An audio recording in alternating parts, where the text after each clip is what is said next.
when you look at the history of Game Sevens in NBA history, I think last night's game between the Suns and the Mavericks, it has to go down as one of the strangest ones we've seen in a long time. Strange from an aspect of just where did the Phoenix Suns disappear? Uh, it's not very often you see a team number one seed in the NBA, more wins than any other team by I think 9 in the league this year. I think that the Phoenix Suns were considered even before the season started the team that was going to come out of the West. And I'm not going to say that expectations from the outside are what made the Phoenix Suns crack, because I think that's something that throughout the past 10 to 15 years of the NBA, players have proven that outside noise, it just doesn't matter. The only thing that matters is internal pressure. And listen, the Phoenix Suns, this had to be the year. This did have to be the year because it was the year after the finals run. It was the year that Devin Booker got fourth in MVP. It was the year that DeAndre Ayton set a career high in scoring in a contract year. It's another year of Chris Paul's career where he's getting very up there in age. And he doesn't have the same body type as somebody like LeBron James to sort of rely on different aspects of his strength or agility or size to be able to outplay his counterparts. Chris Paul, once again, in a Game 7 against the Dallas Mavericks, he fell apart. Whether it was he was tired, whether it was he is hurt, either way, it's another Chris Paul. It's the 5th time he's been up 2-0 in a series and ended up losing the series.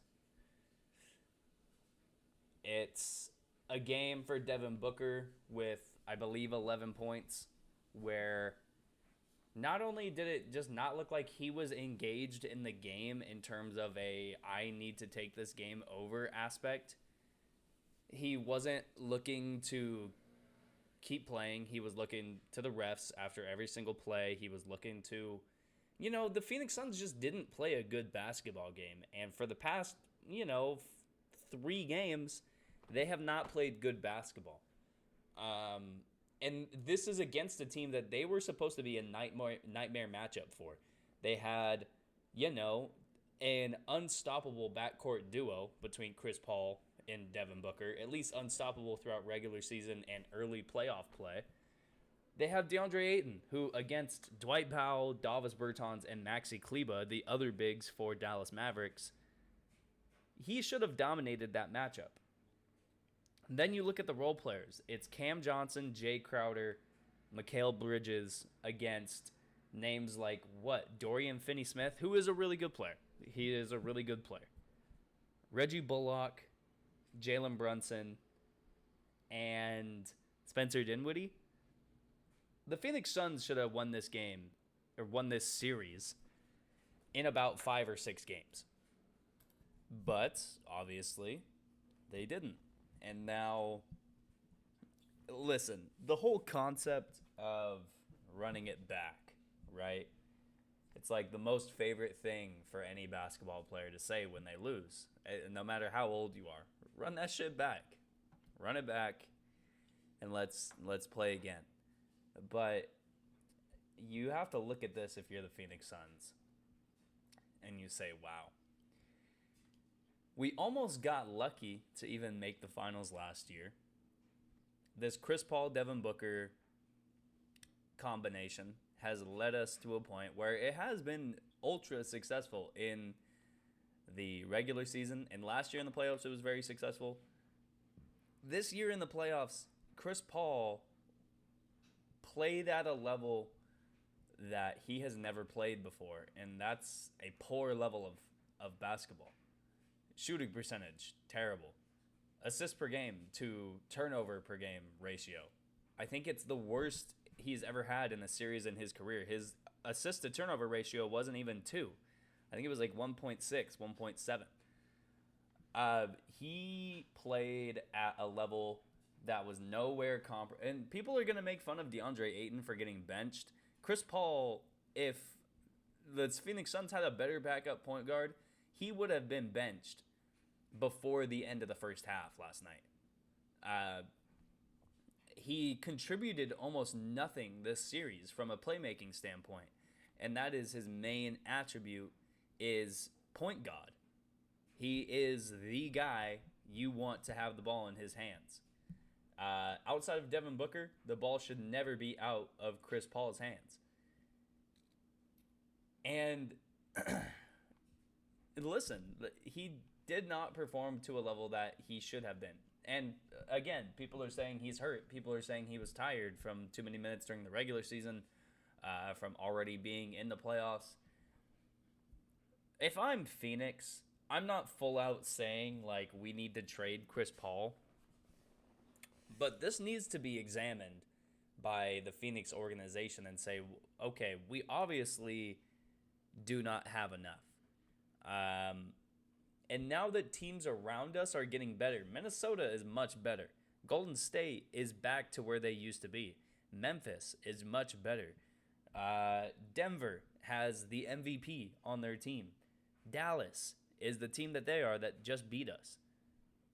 Even teams that are bad in this conference. You know, the Spurs.